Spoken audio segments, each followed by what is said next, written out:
my needle drops.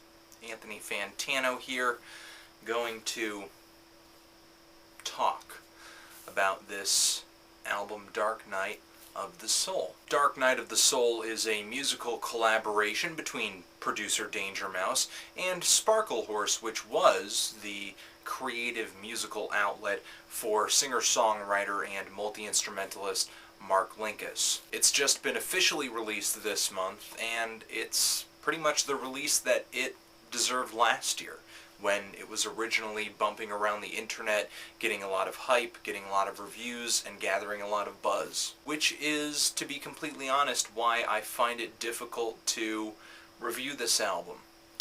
This is one of the few moments I sort of let this happen, but the situation surrounding this release makes me see red, blind with anger. It's one of these moments where I see the old way of doing things in regards to marketing, promoting, and selling music, just destroying the creative process, destroying the link, the bond, the pathway of communication between artist and fan. I guess to put things very bluntly, I am really upset that this album had to be released after the death of Mark Linkous. Of course, we all know that Mark Linkous died by suicide, and there would be no possible way that Columbia and EMI would have known that this was coming.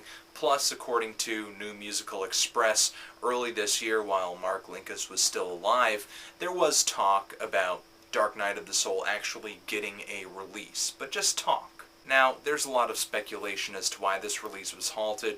The New York Times cited that it was most likely differences between Lex Records and EMI, Lex Records being the label that Dangermouse was signed to at the time, still signed to, I'm sure. Whatever the issue was, this was an example of a major label standing in front of what is clearly great art. I didn't love every song on this album, but a lot of them are really freaking good. This is just one more instance of copyright and intellectual property keeping musicians from sharing their music with their fans how and whenever they want to. And this isn't a recommendation or a way that you should feel, but merely a statement of my feelings.